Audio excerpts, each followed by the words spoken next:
Lahat na lang na love team mga kalingap ay inaatake po ngayon ng bashers. So parang what the heck? Parang what the heck? Saan kinukuha ng mga bashers, yung mga idea, yung mga kalokohan, yung mga paninirang, ganyan.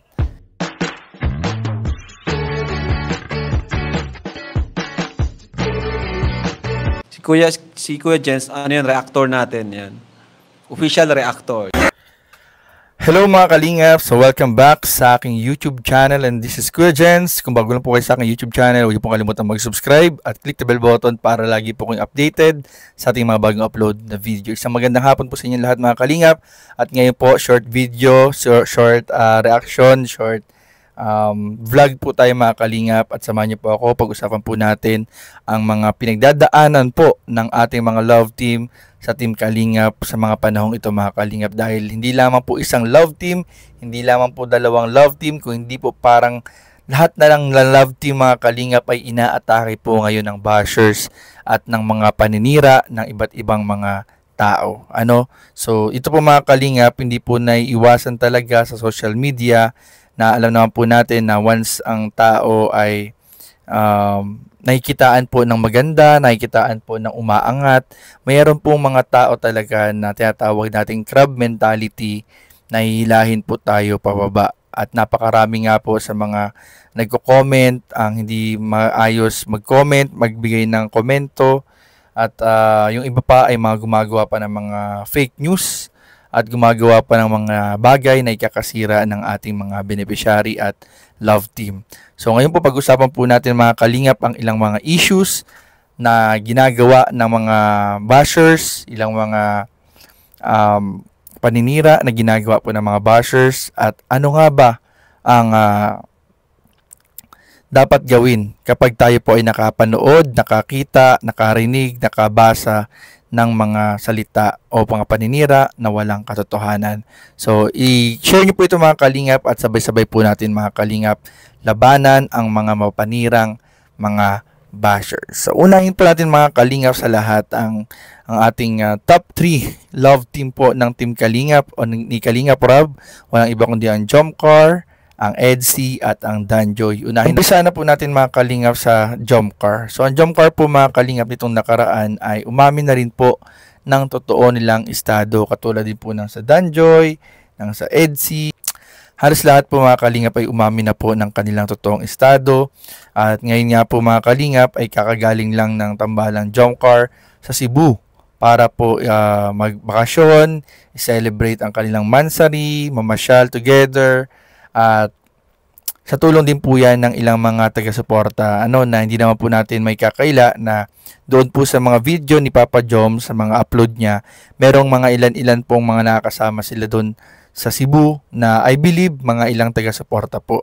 So merong mga negative comments, may mga paninira, merong bashing pa rin na lumalabas sa tambalang Jomcar sa kabila ng pag-amin nila sa totoong estado. So isa na nga po dito ang mga hindi pa rin po naniniwala na ang Jomar at Carla ay sila na po talaga. Napakarami pa rin po mga kalingap na pinapabulaanan ang naging pag-amin ng tambalang Jomcar. Subalit may kita naman po natin sa mga kinikilos at sinasabi, mga galaw, mga pananalita, at yung sabi nga ni Carla, what you see is what you get. Ay kitang-kita naman po natin na legit po yung naging pag-amin po ng tambalang Jomcar. At ayun nga po, yung naging pagbakasyon po nila ay maayos po yung naging pagpaalam kay Kalingap Rob, maayos din yung naging pagpaalam sa mga magulang, at alam nila yung boundary and limitations po nila sa kanilang pagbiyahe. Kahit na sila po ay couple na, alam po nila yung kanilang mga boundaries. At meron pa mga fake news na kumakalat na na-hospital daw si Carla sa Cebu, na pinabulaanan din naman nila Kalingap Jomar at Carla noong nakaraang live nila. At meron pang mga issue na lumalabas na hindi nakakawa naman doon si Carla doon sa travel. Basta parang pinapalabas nila na na front lang daw yung pag-travel. Iba daw talaga ang kadate ni Papa Joms. For what the? Sana kuha ng mga bashers yung gano'n na si Jomar at Carla na nga ang magkasama doon, tapos pinapalabas pa nila na iba daw ang kadate doon ni Papa Joms. At tawag dito?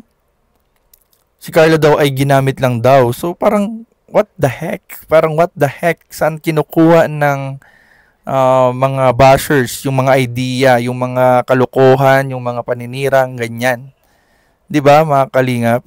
So, ayun po yun po yung mga ilang mga bagay na mag-ingat po tayo. Wag tayong basta-basta maniniwala.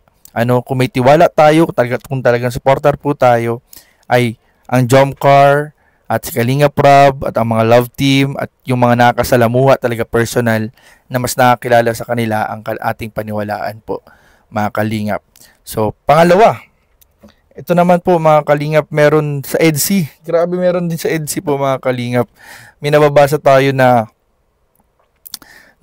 kung ano-ano paninira, inaatake rin ng mga bashers po ang EDSI nitong mga nakaraan. Si Kalingap Edu, alam naman si Kalingap Edu talagang magaling na mag-handle po ng bashers si Kalingap Edu. Sabi nga ni Kalingap Edu nung sa nakaraang vlog nila ng EDSI, ay wala na siyang pakialam kung anong iisipin ng mga tao.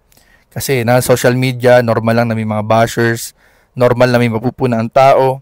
Wala na siyang pakialam. Basta importante, alam nila ni Biancy ang totoo at alam niya ang totoo, kilala niya ang sarili niya at yun ang pinakamagandang payo. Na pwede nating kunin kay Kalingap Edu na tayo importante, kilala natin yung sarili natin, alam natin yung totoo, ano man yung sabihin ng mga nanonood o ng mga naninira ng mga nampupuna ng mga ginagawa natin ay hindi natin papansinin dahil mas kilala natin ang ating sarili. Napakarami po, may mga kumakalat pa na ninabasa akong mga comments na iba daw talaga ang jowa ni Biancy. Basta, ay naku mga kalingap, kulang na lang talaga gawa ng kung ano pang kwento ang mga love team natin. Hindi na kukumbinsi. Hindi na kukumbinsi yung mga bashers na, pero sabi nga, kaya nga bashers. Hindi sila supporter, bashers sila. Talagang gagawin nila yung pwede nilang gawin para masira yung gusto nilang siraan. Kaya sila tinawag na basher. So siguro yan talaga ang buhay ng mga bashers. So bahala naman kayo. Basta alam namin na ang tambalang EDSI ay legit din po. Nakikita pa mismo ng mga kakilala ko. Sabi ko nga doon sa mga nakaraang bulong ko sa inyo ay mismo si Mama nakita si Edu at si Biancy magkasama. Talagang sweet yung dalawa sa munisipyo habang nadaan sila doon. At napakarami pa mga kalingap na magpapatunay po talaga na ang EDSI ay legit na legit po, mga kalingap. Hinihintay na lang po talaga natin ang nalalapit pong birthday celebration po ni Biancy. Para nararamdaman ko dito nila aaminin talaga yung pinaka-official announcement po pag sa debut po ni Biancy. So abangan po natin yan. At ang pangatlo, grabe po, nakakainis kanina, naggawa ko ng reaction video sa Danjoy. At napakaraming bitter. Kung tayo po, meron tayong ibang mga sinusuportahan, sabi ko nga, ito nag-a-apply ito sa lahat, hindi lamang sa iba. Nag-a-apply po ito sa lahat. Kung meron tayong sinusuportahang love team, kung meron kayong hinahangaang love team, kung meron kayong hinahangaang beneficiary, wag na po kayong manira ng ibang love team at ibang beneficiary. Mag-focus lang po kayo doon po sa sinusuportahan po ninyo. Wag na po kayong manira o mag-comment ng hindi maganda against doon sa ibang love team at ibang beneficiary. Wag na po natin silang siraan, wag na po natin i-compare, wag na po natin silang gawa ng mga maling paratang or mga fake news or mga issues. Suportahan lang po natin. At napakarami pa mga kalingap, napakarami pa. Ang umuusbong na bagong tambalang Krista, merong ginagawa na namang di mga issues, mga negative comment, mga bashing, humaharap na agad sa mga negative comments. Grabe po. Ay Krista, yung kay may Chris, humaharap na agad sila kahit na bago pa lang sila. At napakarami pa po na mga issues na ginagawa ng mga bashers. Kaya ingat po tayo mga kalingap. Huwag po tayong basta-basta maniniwala sa mga nababasa natin, sa mga sinasabi ng iba na naririnig natin na hindi naman natin alam kung legit. Doon maniwala lang po tayo. Ang pakinggan lang po natin at ang paniwalaan lang po natin kung ano yung pinaparating ng ating mga love team, ano yung sinasabi ni Kalinga Prab, ano yung sinasabi ni Kuya Val, at ano yung sinasabi ng mga taong nakapaligid sa kanila personally at yung close nila, mga kalingap. So yun lamang po mga kalingap. Sana po ay meron po tayong nakuhang aral nakatulong at sana po ay patuloy po natin suportahan ang ating mga beneficiary at lahat ng love team ng Kalingap. So yun lamang po at maraming po salamat sa panonood. Please don't forget to like, comment, share, and subscribe sa ating mga video. Maraming po salamat. God bless. Bye-bye.